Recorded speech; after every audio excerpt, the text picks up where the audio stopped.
Good afternoon, good afternoon, good afternoon. We're back. How goes the hour? The NAACP Maryland State Conference. This is Willie Flowers talking to you. As always, we want to start with our monologue that we can call a money log this week, million dollar money log, because we're looking at these issues not just in the United States, we're looking at them internationally because it just popped up on the wire that the United States government seized or gave back $23 million to Nigeria under the regime of President Abacha. Apparently, they itemized that he took like $5 billion and just threw it around the world. Now, if you have been paying attention to this during the 90s or whenever he was in leadership, I think from 93 to 97, we know that instead of building an infrastructure for his country, he basically made deals with American countries or countries around the world to do oil for them. Shell was one of those companies, BP and others. And instead of, like I said, creating the infrastructure for himself, building companies for himself, he just gave them the raw oil and took the money. And he was putting money throughout the world, not just in America and England, France, wherever he could, Sweden, anywhere he could drop money. And they estimate that he, banked like $5 billion for him and his family. Now, one of those family members ended up in New Jersey, and he had, I think, $370 million somewhere, just like his dad, his son. Now, irony in all this, while he was banking this money everywhere, and they say that he looted this money from his country, which he did, but he did it personally. I'm sure he had people working with him. The thing is, they only gave the country $23 million back, and so the millions are interesting play on words. The term looting is an interesting play because the United States government clearly looted something if they, I guess, found 300 million and gave the country back 23 million. And that's not to talk about the 5 billion they itemized. So it's an interesting thing. This brother is dead. The country is still in shambles. And the other piece I must highlight, the United States government says, if we're going to give you the money back, you have to use it for public works projects. So to build infrastructure for, I guess, the United States government to go in and get more oil. So that's one highlight internationally. Now in the nation, I guess everybody knows about Newman's Own. Newman's Own is a company started by Paul Newman when he was alive. In this country, he basically started out making salad dressing. And the salad dressing blew up because his name was on it. And a few years before he died, he decided to create a foundation. The foundation is called Newman's Foundation, I think. And the foundation, since he has died, has kind of changed a little. I'm sure things change, leadership changed. But the principle of the foundation was to give money to children in need. And that has changed a little. So his daughters are suing the foundation for that money. They were given $400,000 apiece each year. The plan was the foundation reduced that amount. And so they're suing for $1.9 million, I think. And I wish him luck with that. I was inspired when I first saw Newman's Own salad dressing myself, and I actually buy it because of his name and the fact that he had the foundation. So I encourage everybody to take a look at that until that's settled. In the NAACP, we don't like to say the B word, but I will say that we should divest until they get it settled, because the idea of a celebrity to give, create a structure to give money back to the community is a very exciting thing. I would support that, just like we support other products that give back to the community. And I think this is a worthwhile thing to monitor. So until it's done right.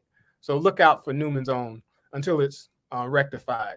Now, the final thing, coming down closer to home for me, because I'm from the state of Alabama. Turns out that one of my favorite coaches of all time, Nick Saban, got a very large, handsome raise. He's a coach of the University of Alabama Roll Tide football team. He's always been a high-paid, high-powered, but a winning coach. Highly paid, well-respected, everything you can think of. He's been the coach of this team for, I guess, 15, 17 years, something, and has been to every championship, has won more championships than anybody. And he's always been the highest paid coach in NCAA history. It turns out that the University of Alabama lost the game against Georgia. One of his former assistants, named Kirby Smart of Georgia, beat him in the National Football Championship. When Kirby Smart did that, Kirby Smart got a raise that was more than Nick Saban's raise. Nick Saban and Kirby Smart share the same agent who negotiates their contracts with the universities they work for. So this same agent, after giving Kirby Smart a raise at Georgia, went back to University of Alabama and said, Nick Saban needs a raise too. So Nick Saban is now making $11.7 million a year until pretty much the day he dies. The problem with this is the University of Alabama is one thing. The Alabama football thing is another thing. The fact is that the state of Alabama is in such a state, to my dismay, that it needs more than the news of 11 million, 10 millions, $11 million for a coach, or it needs more than being excited about a football game. In 2020, it was reported that the state of Alabama, after the COVID period, had more people to die than who were born in that state. It was painful for me to hear then. It's painful for me to know that nothing has changed since then. And it's even more painful to hear that a football coach is making $11.7 million. It's something to look at as it pertains to where we put our priorities. But while I like football, I even love Nick Saban, I think that the priorities in that state are way off. And again, the University of Alabama is different than the state. The state is differently than the football team. But our focus needs to be on building people up, uplifting communities, and helping people when they're down. And because you can't help them when they're dead. So that's my monologue for today. We're getting into a show today. I'm excited to have someone I've known for some years, someone I heard about long before I met him. He was like a rising star on the Baltimore City Council. He can correct me, in the mid 90s, mid-90s, 1995 when I first got elected. And he was a rising star then.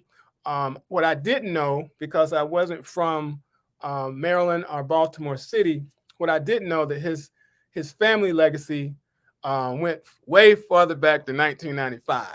And not only is his family legacy connected to Baltimore City and the state of Maryland, it's also significantly entwined with the history of the NAACP, not just in Baltimore City, not just in Maryland, but in the entire country. Because at the time that his great-grandmother, Lily Carroll Jackson, led the NAACP, the entire country was looking at what was happening in Baltimore City to be motivated by her work and her diligence in the branch pretty much until the day she died.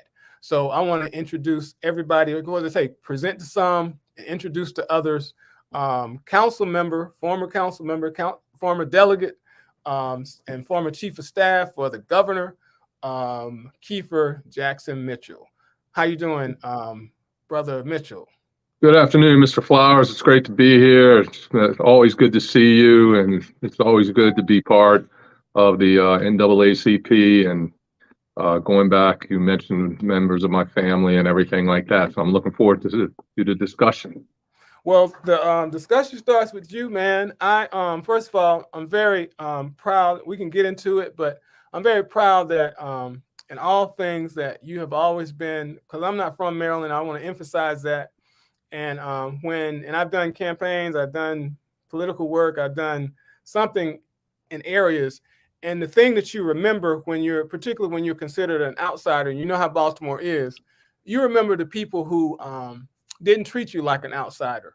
And I want to applaud you and your family. I mean, every member of your family has been consistent with, kind of a warm welcome to me, even though you're entrenched. Because when we talk about this stuff with your grandmother, you're entrenched. So if anybody could say, like, you don't belong around here, you could have legitimately have said that. And after I found the history, I was like, oh, that's why you said that. But the point is, not just you, your father who was my physician, um, your cousins, C4, regardless of C4 and his new experience on the other side, your uncle Michael Mitchell. I mean, the entire family has always been very warm, very stewards of Baltimore City, and I think that people forget about that when they kind of hold on to something.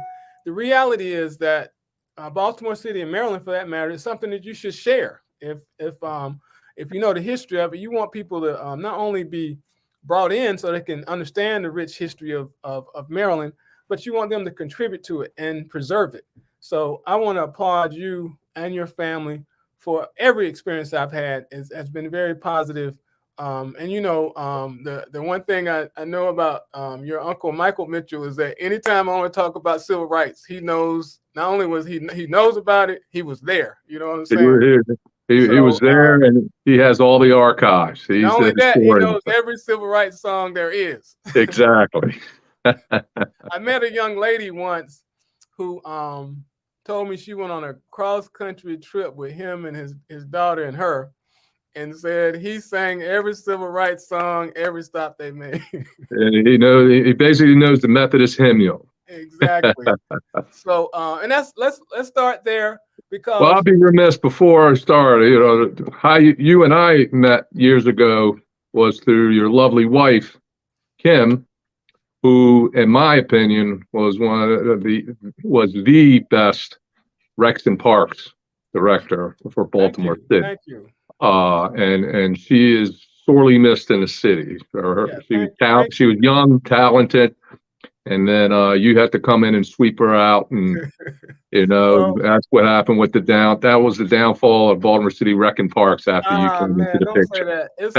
It's I drive by Druid Hill Park every day and I see something beautiful about to happen. So and it takes that kind of construction and development to make something plant something beautiful. I think it's going to be awesome.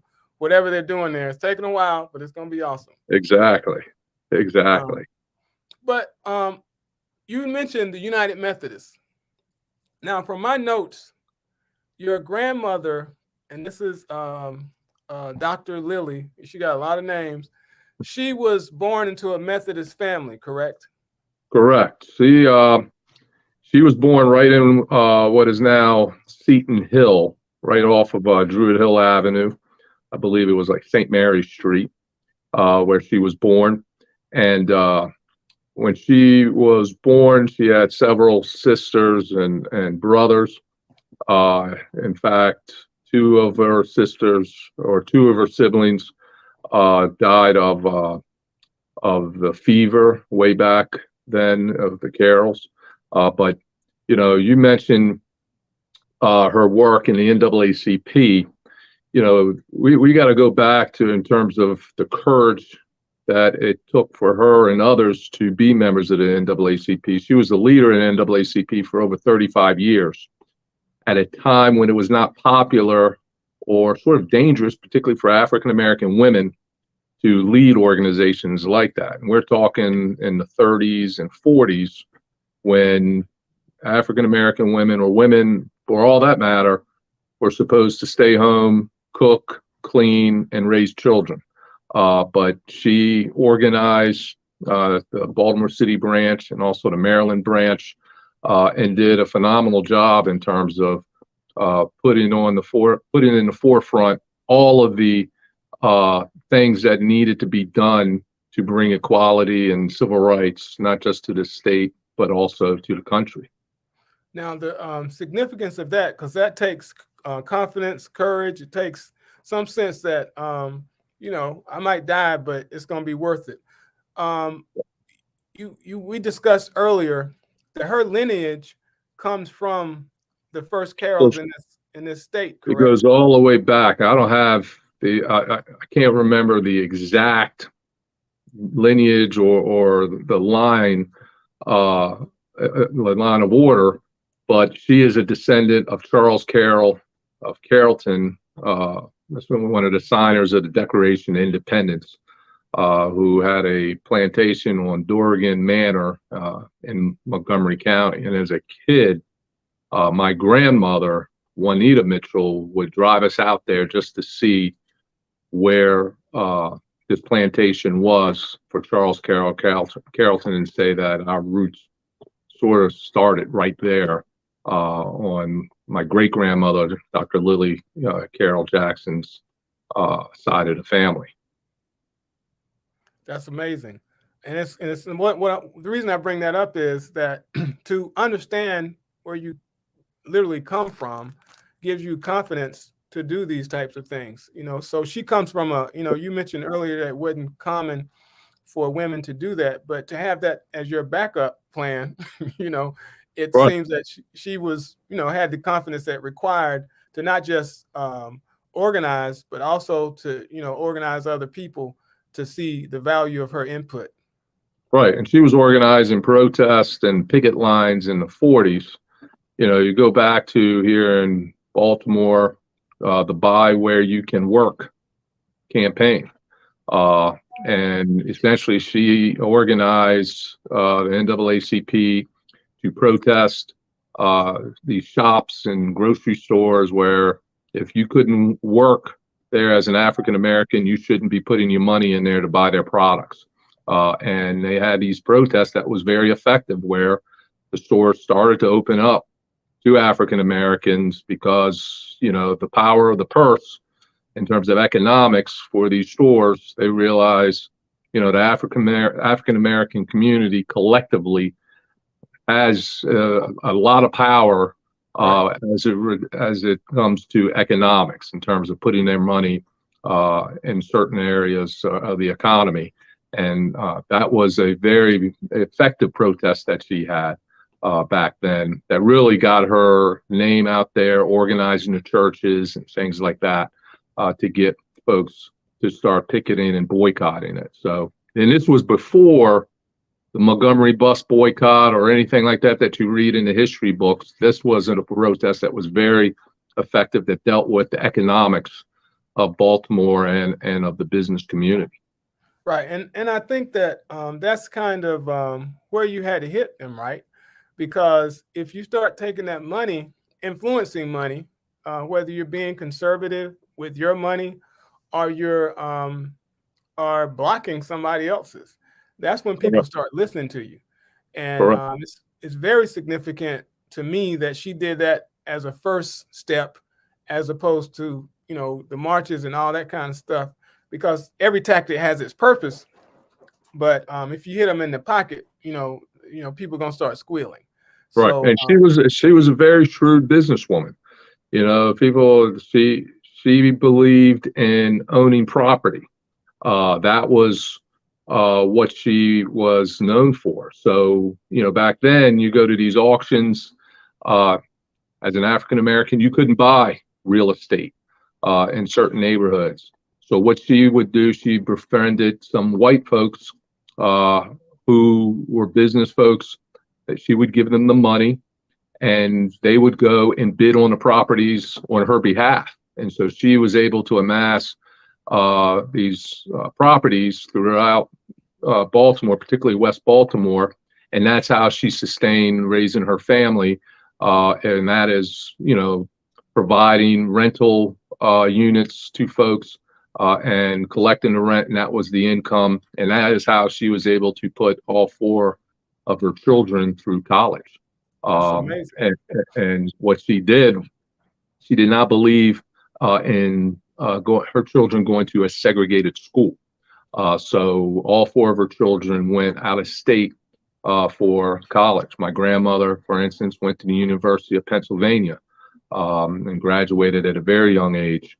But my great grandmother Dr. Jackson believed in a first class education. And she felt that if you were in a segregated school, the states or the government would have subpar materials in these segregated schools. So she didn't think it was sort of a second class education that folks were getting.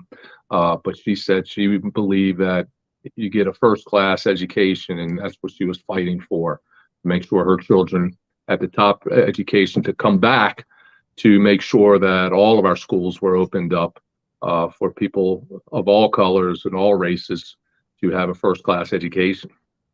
Now, I want you bring that up, and I've heard this before, and I don't know if your grandmother and others were beneficiaries of it, but I understand that in the state of Maryland, to avoid sending people to University of African Americans to University of Maryland, that the state would pay for them to go to colleges outside of state. Were they beneficiaries of that policy? They weren't. They weren't beneficiaries of that. My grandmother didn't believe in that at all.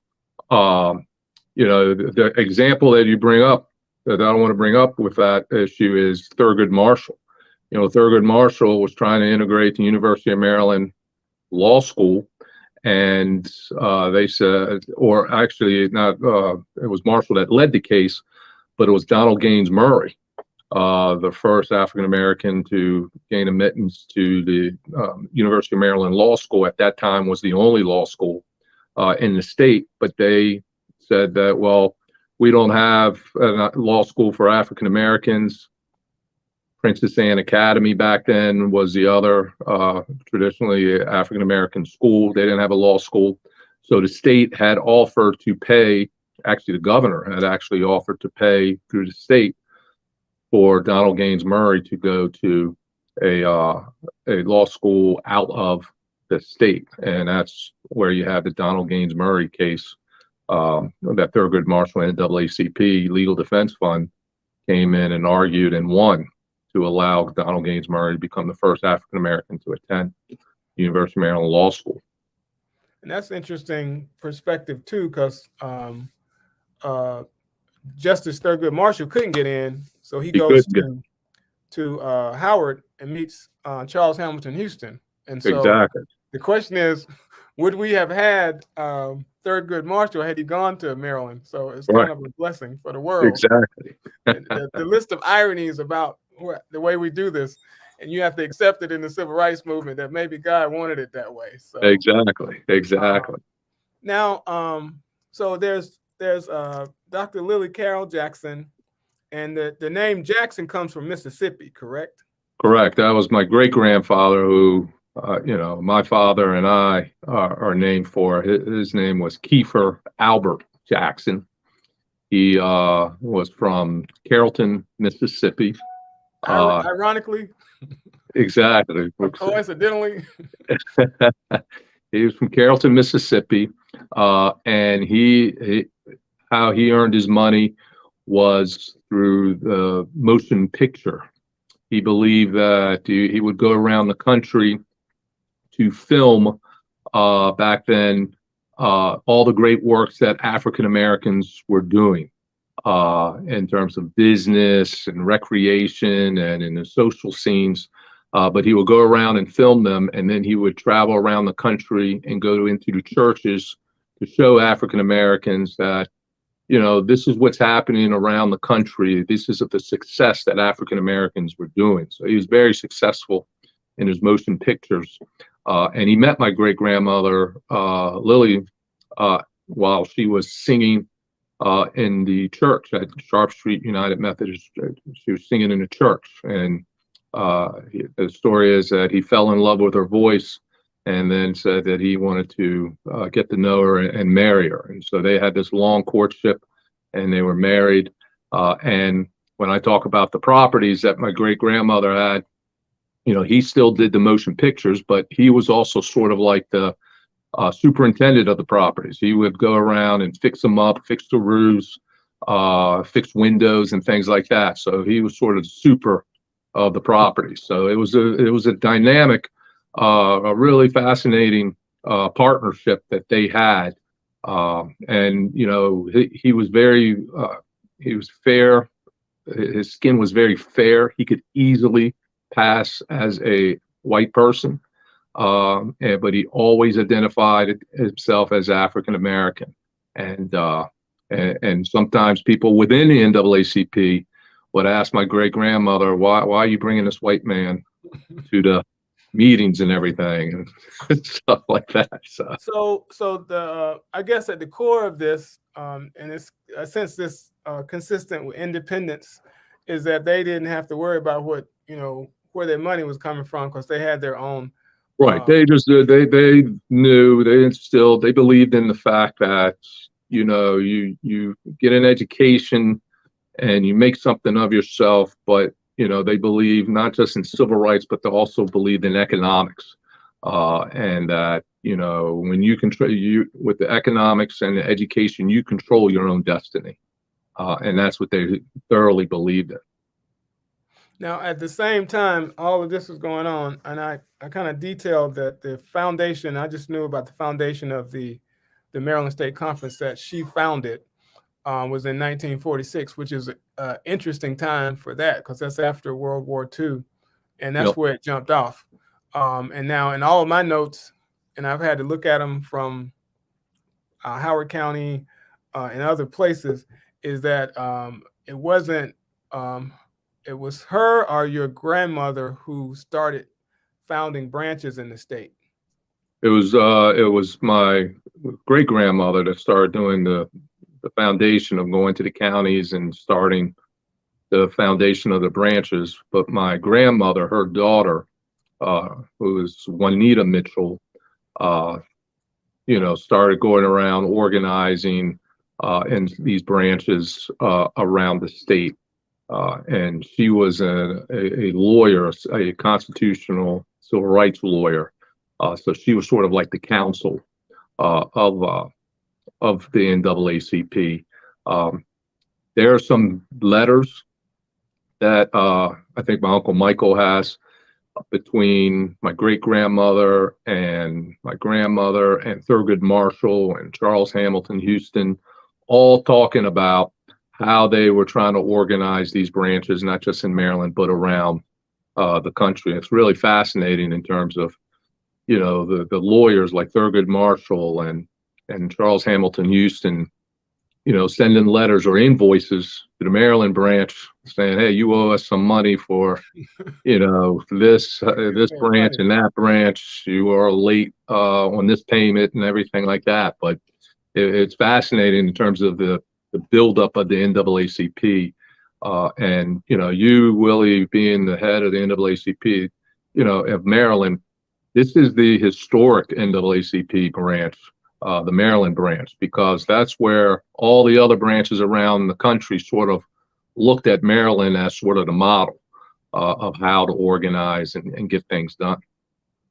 And that's beautiful. Now, we move up into, so simultaneously, while all this is going on, you have the sideline of the Afro-American newspaper that is kind of the voice of the country, the Black world that preceded Ebony and Jet, as we know, and all these people are in one space. So that's amazing to me. And even before that, we have to mention that the precursor of the AME Church itself was also Bethel Church, which is significant.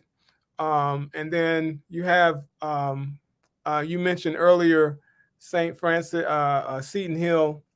That was a neighborhood we lived in when we were here, and it's the first time, the first election I participated in, I voted for you. The reason I bring that up is, and then Seton Hill was where St. Mary's Seminary was. They moved it out.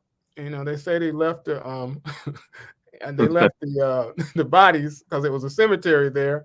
And it could be true because you might not know this, but a lot of the neighbors along Packer Street had headstones of from the funeral home in their basements. They made up the marble in their basement. You might not know about that. I didn't know about that one. Yeah, it was weird to me. I was like, "Are you serious?" But the point is, a lot of people don't know that the nucleus of the Black Catholic movement in America started. I'm not going to say it started there, but it was impacted there by Mother Mary Lang, because her first home was on George Street. They founded the Oblate Society in St. Mary's uh, Church, which is on that campus, and then she founded St. Francis Academy, which still exists today, which is Exactly. significant to the world, not just the United States, Maryland. It's significant to the world because it's one of the longest serving Black educational institutions in the world. All right. And all this is in Baltimore. And that's just why I get excited about it. I certainly get excited about these talks about history, but I do think we neglect all the power that was going on during those times. And these movements about structuring around civil rights kind of kept it in place and gave people their power. Exactly. You mentioned Bethel AME Church. You also have to mention Sharp Street United Methodist Church. Sharp Street, in the basement of Sharp Street, the history is that what started in that basement of Sharp Street United Methodist Church was Morgan State College, which is now Morgan University. Right. And that's a rich history there. Frederick Douglass sang in the choir at Sharp Street United Methodist Church. At Bethel AME Church, right there on Druid Hill Avenue, you had something called the Citywide Young People's Forum. That was the Youth Council, right? A precursor of the Youth Council. And just imagine trying to get our young people in this day and age to come to a mass meeting on a Friday night. It'd be a challenge. But back then, my grandmother, Juanita Mitchell, and others organized this youth council, and they met every Friday night at Bethel for this citywide young people's forum. And it was packed with hundreds of folks in there, and they heard lectures from national luminaries in the civil rights movement, and they heard, music, and they heard preachers talking about, the word and everything like that. But that really got the organization of the NAACP and all these other groups to get them all rallying together to get out to start forming these protests and making change. And the young city, Bethel was the breeding ground for all this education piece to inform our folks, this is what's happening around the country, and this is how you need to organize and go about making that change. And that we can't leave out Union and Union Baptist, all right there in Druid Hill Avenue, correct. And anybody who wants to know about Baltimore history as it pertains to Black folks, you have to talk about Druid Hill Avenue because it goes there. That's where it begins. That's right. And so that's extremely important. And that was all in your district. So as a young man growing up with all of this, the only thing you could think to do was to run for public office. That's it. Actually, you mentioned my dad, who is a physician. I originally thought I would be like him as a doctor. My father was a gastroenterologist. He was one of the few African-American physicians that practiced the specialty of gastroenterology in Baltimore. He practiced for 47 years here. He was a graduate of Lincoln University undergrad, and then he went to Meharry Medical College in Nashville. He met my mother, who was at Fisk at the time. They came back to Baltimore. So he started practicing. And, what was so good, talk about how like this sort of public service was instilled in our family. No matter, you didn't have to be a politician, you didn't have to be a lawyer, doctor, but, it was sort of set into our thinking and our psyche that, whatever you do, make sure you give back to your community. And my great grandmother, Lily Jackson, said, service to your people is the rent you pay for your space on this earth. So here's my dad. He's a physician. He was in training at Hopkins. He was he did his residency at the at Greater Baltimore Medical Center, the first African American to be on staff there at the Greater Baltimore Medical Center. But he kept his practice. My in the 1200 block of Druid Hill Avenue. So while all the other doctors in the area, West Baltimore, started moving out into the greener pastures of Towson and out into the county where there was a lot more, there were so-called, what they would say, more quality patients and more money. My father kept his office right there in the 1200 block of Druid Hill Avenue, one block up from where he was born. So he stayed in the community with all the changes happening there, and he did not turn away any patients.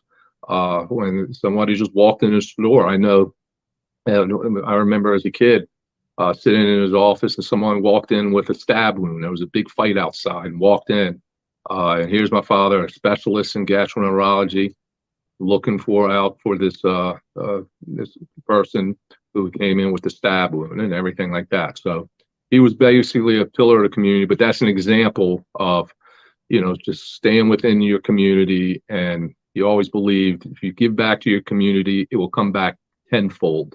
And just the outpouring of support that he always had there was tremendous. Well, I do remember when you were on the council. So you go on and run and win. I heard the story. I heard you tell the story that when you decided to run, you had these plans to have this red, white, and blue signs and all this kind of stuff. Oh, yeah, exactly. And they told you, nope.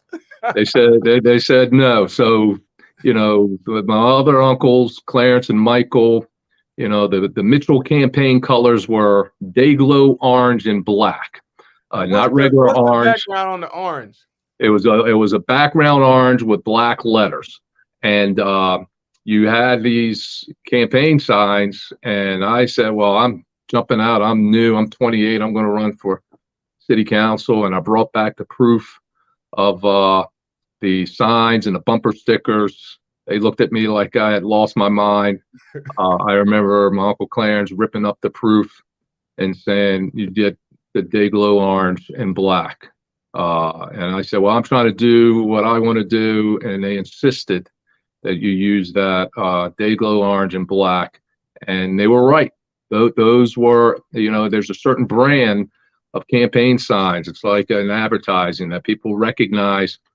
You may not see the name, but if you see the Dayglow orange and black, it must be a Mitchell sign. One of the Mitchells are running for office. So we stuck with that.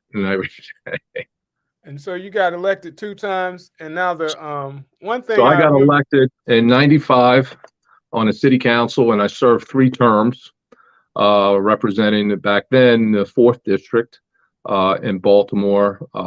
In my district, it was back then it wasn't single member districts; it was 3-person councilmanic districts. So in the 4th district, it was me, Sheila Dixon, and Agnes Welsh.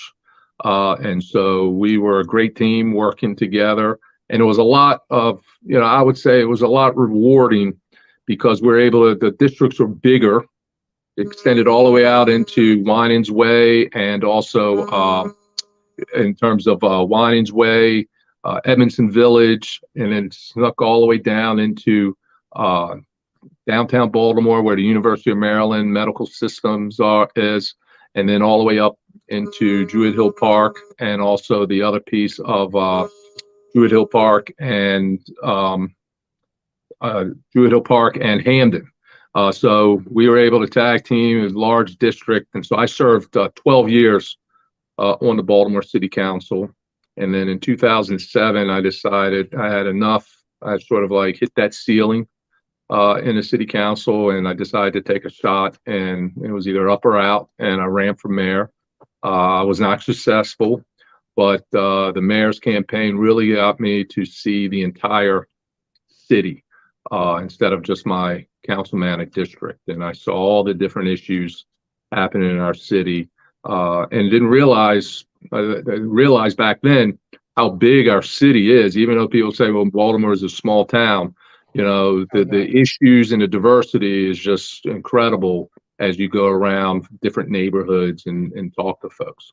Yeah, no, I'm reminded of that every time I drive up on 95 and look at that, and I'm like, my heart goes out to Brandon when I look at it. It's like he's got to deal with all of that. but then you came back now to run for delegate. So, And yep. So I lost that race. I went into the private sector. I went into banking. I was a small well, business banker. you did one term as delegate though. I did a one term as delegate. So from 2000, I got elected in 2010. So through 2011 through 2000 to 2015, I served in the Maryland House of Delegates, representing West Baltimore in the 44th district. And I did one term of that. And then what happened was there was redistricting, unfortunately, and our district was the only district where they put all three incumbents into one district for one seat. So I didn't make it in there, but it was one of the best things that probably could have happened to me because. So you said thank you. Right. I didn't make it. And then obviously you're disappointed that you're not going back. But, a few weeks later, that's when Governor Hogan had just got elected in November, and he had reached out to me. I met him once. Didn't know a lot about him, but he reached out and asked if I would be interested in helping him. He was trying to build a bipartisan team in his office, in the governor's office, and was wondering if I would be interested in helping him out in his legislative office, so that he had at least a Democrat in there just to be able to work the Democratic majority legislature. And so let me get this right. It was no political deal, none of that. He just called you up, didn't know you from a can of paint. Did not. He met me once. He knew my cousin C4, Clarence, because they both worked for Governor Ehrlich, when Governor Ehrlich administration, and then Governor Hogan, at that time under Ehrlich, was the appointments secretary. So they had a relationship, but no, it wasn't any political deal or anything like that. In fact, I was teaching. I was teaching middle school and high school and doing admissions work at a school up in North Baltimore, and they reached out at St. Paul School, and they reached out to me and asked if I was be interested in it. Wow. And so, I went and met with the governor, talked to him, and it was about 2 weeks before he was sworn in. Laid out all the parameters, and then I came on board as a special advisor to the governor back in 2015. And this was the first term? This was the first term, his first term. And so I was with Governor Hogan for 7.5 years. He gets termed out in January. I left his office in June of this year. But, you talk about, seeing things up front. In terms of from the executive branch, it is a very unique perspective that you get. I was a legislator, always in the legislative branch, so you sort of see how the sausage is made. You're making bills, you're passing a budget, and things like that. At the executive level, you're making real-time decisions, and some of it is on the fly. You try to get as much information as you can, but the governor at the end of the day makes the call. And we went through the unrest in Baltimore with Freddie Gray. We went through his cancer diagnosis that he had. We went through a pandemic of the coronavirus before there was vaccines and no one really knew what was happening, and there was a shutdown of schools and businesses. So you see, you get a full appreciation of the executive branch in terms of all the issues that are laid out up there. So it was a wonderful experience that I had. So tell us about the governor. A lot of people don't know him. People, unfortunately, in this day and age of politics, everybody it's so polarizing that if you're a Republican, you're automatically labeled as a racist, cold-hearted, just all about the rich folks. If you're a Democrat, you're labeled as a socialist, You get labeled as, you're just a bleeding heart liberal or anything like that. Governor Hogan is a Republican. He's a conservative Republican, but people, I'm not anymore, but people were amazed at the way, at how popular he is. He's going into his second term. He's in the middle of his second term. He still has a high approval rating across the board, with blacks, white, Democrats, and Republicans. Now, there's a small group of folks that would sit there and say, he didn't do anything. That's part of our politics. But at the end of the day, he is probably one of the few politicians that I know that really had a sense of not just the messaging, but had a real gut in terms of actions. He's very decisive in terms of his actions. He's not afraid to mix it up. During the Freddie Gray unrest, we were in Baltimore and he was asking, okay, well, where do we go? And I said, let's just get out in the street. People need to see their leader. People need to touch the leader. He went to the Gilmore homes on that first day. He went to Pennsylvania Avenue and North Avenue and talked to the folks there. And on that first day of that unrest, people came up and hugged him. They said, thank you for bringing the National Guard. Thank you for trying to bring order here. And these were black shopkeepers. There was an imam in West Baltimore that came up and prayed with him and said, thank you. And we walked Pennsylvania Avenue. We walked Gilmore homes, went into East Baltimore, went in like downtown, all over. And there was a genuine feeling of goodwill of folks for this governor. And, and I think that's a testament to, who he is. He grew up in Prince George's County. His father was the Prince George's County executive and a former United States congressman. So he sort of has that common touch of, dealing with people. To this day, you'll see him going to at a Ravens game or at a Oriole baseball game, and he'll stand there and pause to take pictures. He's not just blowing through the crowd to get up to his seats or anything like that, but he wants to engage with all walks of life of people. So it was very interesting. So you got you got about more experience than anybody could have. This is grassroots council stuff. You're the what they call the ward boss, and then you became a legislator, and then you go to the governor's mansion. And where are we now? I don't think people know how this story has continued. So sure. So I'm in. So I left the governor's office in June of this year after 7.5 years. And what I am doing now, I'm the vice president of the BGR group, and on their state and local advocacy division.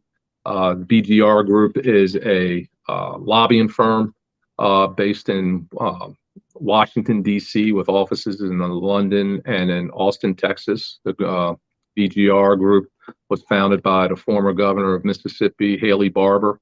And it is a bipartisan lobbying firm that we do federal relations and also state and local government relations. So it's about 42 to 45 lobbyists in the firm, and we handle everything from clients such as Microsoft and Accenture to colleges and universities dealing with federal relations and also state and local government. So I go down to DC every day. I take the MARC train. So I get on that MARC train, and I'm now a big fan of mass transit. I think the MARC train is fantastic. Oh, you want the red line now? Yeah. Well, I voted for the red line. I was one of the few in that administration that said, "Hey, we should do this," but I'm not the governor. But the thing is, this is a return for the Mitchells to Capitol Hill. Now we talked a lot about your grandmother and your great grandmother, but we didn't talk about your grandfather. Sure. So my grandfather was Clarence Mitchell Jr. The courthouse downtown, the circuit courthouse, is named for him. Now he was never in elected office, right? never elected office. In fact, a lot of people think, oh, the Mitchells are all Democrats, you know, they're all dead. No, my grandfather was a registered independent. The reason he was a registered independent because he was the director of the Washington Bureau of the NAACP, which is the lobbyist, government relations lobbyist for the NAACP in Washington. And when he went on Capitol Hill to meet with senators and Congress folks, he wanted to make sure that he wasn't seen as a partisan. So he was a registered independent. Now, if you want to go way back in history, in the 30s, he actually ran for the House of Delegates soon out of college as a socialist ticket, on the socialist ticket. He was not successful, but as he got into D.C., he was a registered independent. And like I said, he was the lobbyist for the NAACP, and his legacy is in every single civil rights bill that you see in Washington, D.C. The 57 Civil Rights Act, 1964 Civil Rights Act, the 65 Voting Rights Act, Fair Housing Act, all those pieces of legislation had his stamp on it in terms of working the halls of Congress. He, you know, it was funny, you know, there was always debate about what is more effective, you know, getting out in the street protesting, making sure, changing the conscience of folks, or working the halls. He always believed that, you know, you can get out in the street and protest. That's an effective method, but that's not the only method. You have to get in and talk to the legislators to get the laws changed. And he believed in law. There were some folks, particularly presidents, that say, well, how about we put an executive order in? Well, when the next president comes in, they can wipe away that executive order. He believed in the foundation of the law at the legislative branch and also at the court. And when he was at NAACP, he traveled all over the country whenever the big bill, Civil Rights Act, was coming up, or the Voting Rights Act. He would go to all the local branches in Mississippi, Alabama, Georgia. And here he was coming in, and he had the voting records of all of the local congressmen and senators of those states. And it was very meticulous in terms of the detail that, for instance, if it was a senator or if it was a congressman from Covington, Georgia, or Thomasville, Georgia, he had their voting records in terms of the voting rights, civil rights. So he wanted to educate members of the NAACP. Here's how your congressman is voting, and here's why you got to change and vote a different way. So very effective. He traveled all over the country for that. He did that for over 30 plus years at the NAACP. And so, do you think anybody saw this happening for you, that you would be the lobbyist in Annapolis? No, you know what? In Washington, D.C. Let's get that right. I had no idea. And it's funny. My dad used to say sometimes windows of opportunity open up so much. And, you know, I'm always a firm believer that God puts things in front of you and to do things. And, you know, you can't see, you know, when I lost the mayor's race, you know, I had two young kids. I was like, oh, now what I'm going to do, I'm going to have to find a job.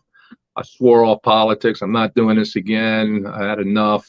But then God puts something in front of you, an opportunity, you look at it, but God won't allow you to sit there and mull it over for a few weeks. God's going to force you to make a decision.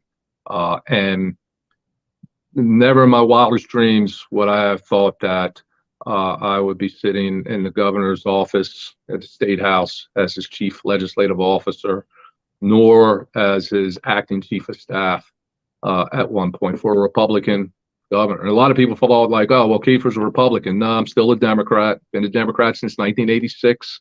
Still on the books as a Democrat. Vote every election. So I would actually challenge my legislative friends when I first started working for Governor Hogan, who they were calling me a turncoat or traitor.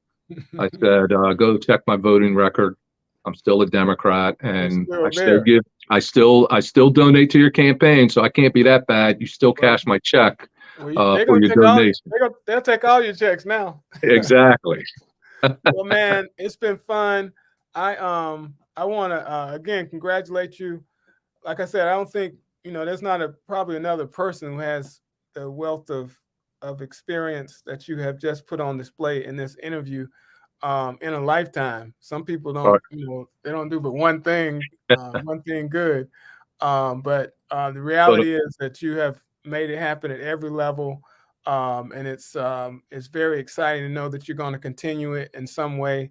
Certainly, you can call on us because we're going to call on you and exactly. make sure that this thing is continues because the city needs help. I'm sitting right Right. here in my office in Park Heights, and I was sitting here about this time the other day. I think it was Wednesday, and I started getting these calls about a shooting. People were Yeah. saying, "Are you all right?" And it Exactly. turns out that right 2 blocks down the street from me, and this is a location where we did the Baltimore Road Race, was the 5K that my organization, the Park Heights Community Health Alliance, hosted for 7 or 8 years. And we started it at Shirley because there's a beautiful monument there, a mural there that I wanted people to see at the start. And when you go up Park Heights Avenue, you see all these old synagogues that are now black churches. You can see this, that, and the other, and then you see the racetrack. You can see all this stuff. But in that location, we had done work to beautify because we knew the race was going to start there. But somebody got killed there. Yeah. Somebody got killed there. Several other people were shot there, and it was in the middle of the day. And Right. all we get is hand wringing from leaders. The police commissioner was the first person on the scene, and his response to it was called the person a coward, which I guess that's a good thing to say. I mean, a coward, a cowardly murderer, a domestic terrorist. That's other words than coward. Right. and then he says, call the police, tell on them, go tell, and that's the policy that we have. So that's heartbreaking to me. That Well, I just want to say, Willie, before we end, is that incidents like that and what's happening in our city, but more importantly, what's happening in our country in terms of this divide, to me, illustrates the fact that we need the NAACP. We need the NAACP to, continue to advocate and agitate, because, it's organizations like this. Politicians can't do it on their own. The police can't do it on their own. The school system can't do it on their own. But with your leadership and the fact that you are trying to organize young people to get them involved, sometimes I get frustrated when I talk to young folks and I say, "Hey, have you joined the NAACP?" And they're like, "Those are for a bunch of old people." That's not the case. And you're doing a fantastic job, and the state branch is doing a great job. I know you and I always debated when I was in the governor's office and fussing and fighting or whatever, but it was all out of love for both of us. You always welcome me in. So exactly. I always return to phone calls. That's right. That's right. Regardless of the time of the day, night, or whatever. Exactly. So and that's who but you keep are. Doing keep doing what you're doing. You're standing on the shoulders of my grandparents and members of my family, and they're smiling down, saying, "Keep doing what you're doing. You're doing okay." All right, man. I want to thank you. Good luck in DC. The Beltway is the Beltway. But that's right. Inside in the swamp. You can win, man. You can win. So thanks a lot. Take care. Good luck. All right. Thank Peace, you. man. Peace to you.